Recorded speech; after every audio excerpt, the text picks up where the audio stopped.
59 पर हल्की छाया नजर आने लगी और 9:58 पर पूर्ण चंद्र ग्रहण जो है वो शुरू हो चुका है। 11:42 का ये जो समय है, इस समय चंद्र ग्रहण पूरे चरम पर रहने वाला है।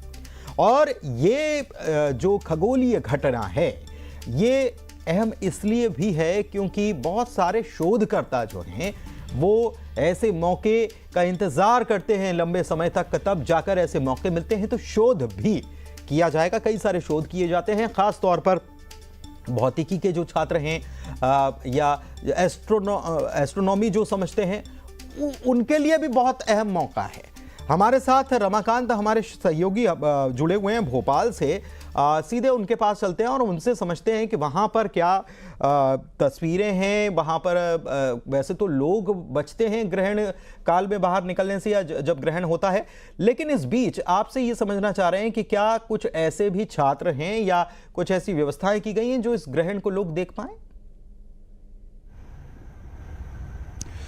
जी देखिए, मैं आपको बता दूं कि देश भर के साथ राजधानी मध्य प्रदेश और भोपाल में भी चंद्र ग्रहण जो है वो देखा जा रहा है, लेकिन चूंकि यहाँ मानसून का सीजन है और बादल छाए हुए हैं इसलिए यहाँ पूरा चांद दिखाई देना काफ़ी मुश्किल है। हालांकि देश के कई इलाकों में पूरा चांद दिखाई देगा, लेकिन आप देख सकते हैं, मैं अपने कैमरा पर्सन से कहूँगा कि दिखाए कि यहाँ चांद जो है वो बादलों में छुपा हुआ है और मानसून का सीजन है, इसलिए इस पूरे लूनार एक्लिप्स को देखना बहुत ही मुश्किल है। इसी के चलते राजधानी भोपाल के जो है वो रीजनल साइंस सेंटर में भी किसी तरह का विशेष आयोजन नहीं किया है। हालांकि एक ऑनलाइन लिंक के जरिए कुछ साइंटिस्ट जो है इस पूरे चंद्र ग्रहण के बारे में जानकारियां लगातार शेयर कर रहे हैं और जो लोग ऑनलाइन उनसे जुड़े हुए उनके सवालों का जवाब भी दिया जा रहा है।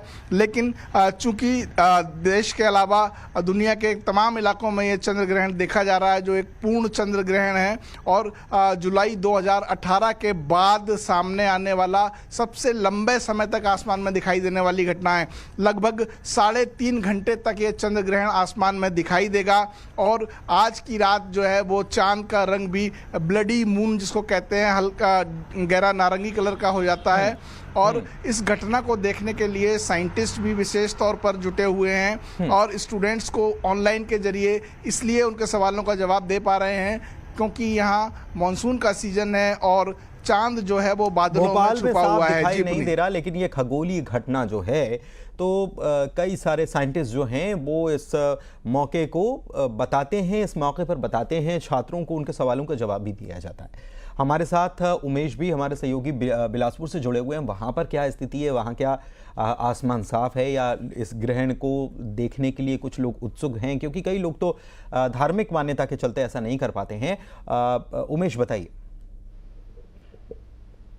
देखिए पुनीत जी, बिलासपुर समेत छत्तीसगढ़ की बात करें तो यहाँ पर भी आसमान में घने बादल छाए हुए हैं जिसकी वजह से चांद का दीदार कर पाना मुश्किल है और ये जो खगोलीय घटना है इसे देख पाना मुश्किल हो रहा है। चूंकि आपको दिखा सकता हूं मैं कि देखा जा सकता है कि किस तरीके से आसमान में जो है वो घने बादल छाए हुए हैं जिसकी वजह से यहाँ पर जो ये खगोलीय घटना है जो साल का दूसरा और अंतिम चंद्र ग्रहण बताया जा रहा है उसे देख पाना मुश्किल है। लिहाजा जो लोग हैं वो भी धार्मिक मान्यताओं की वजह से घरों से बाहर निकलने में थोड़ा परहेज करते हैं। इसके साथ ही जो मंदिर और जो अन्य सामग्री है खाने पीने की उन चीजों को लेकर एहतियात बरतते हैं। माना जाता है कि ये चंद्र ग्रहण काफी कुछ हद तक जो धार्मिक परंपरा है उसके लिहाज से अच्छा भी कुछ राशियों में माना जाता है और कुछ लोगों के लिए नुकसान भी बताया जाता है। लिहाजा इन धार्मिक रीतियों की वजह से थोड़ा चांद का दीदार करना पाना मुश्किल भी है। इसके साथ ही चूंकि आसमान में घने बादल छाए हुए तो निश्चित रूप से कहा जा सकता है कि छत्तीसगढ़ समेत बिलासपुर में चांद का दीदार हो पाना मुश्किल है। हालांकि इस खगोलीय घटना को देखने के लिए काफी बेसब्री से जो स्टूडेंट्स है, जो खगोलीय जो वैज्ञानिक है उनका इंतजार रहता है, लेकिन इस बार बिलासपुर में वो नजारा नहीं देख पाएंगे क्योंकि आसमान में बादल छाए हुए हैं। लेकिन मंदिरों के कपाट जो हैं वो भी बंद रहते हैं उमेश इस मौके पर, लेकिन इसके बाद जब शुद्धिकरण किया जाता है मंदिरों में ग्रहण काल की समाप्ति के बाद, तो क्या ये सुबह होगा या मंदिरों में कोई खास इंतजाम, खास तैयारियां की गई हैं कि ग्रहण काल समाप्त हो और उसके बाद फिर वहां आरती और तमाम चीजें जो होती हैं वो की जाएंगी? मिनट तक के जो है वो चंद्रग्रहण होगा। लगभग 3 घंटे 28 मिनट का ये चंद्रग्रहण होना है। तो ऐसे में सुबह का वक्त भी लगभग हो जाएगा। इसलिए मंदिरों में जो है वो पहले से ये तैयारी की गई है कि वहां पर जैसे ही चंद्रग्रहण खत्म होगा उसके बाद वहां पर पूजा अर्चना की जाएगी। पहले मंदिरों की सफाई की जाएगी, स्नान कराया जाएगा भगवान जी को, और उसके बाद पूजा पाठ करके फिर मंदिरों के जो है वो पट खोले जाएंगे। तो निश्चित रूप से कहा जा सकता है कि पूरी जो तैयारियां है मंदिरों में वो इसी को लेकर है। और जिस तरीके से आपने बताया भी कि कहीं ना कहीं सूतक जो कहा जाता है उसका प्रभाव रहता है, तो उसको भी ध्यान में रखते हुए तमाम जो चीजें हैं वो सभी घरों में भी किया गया है।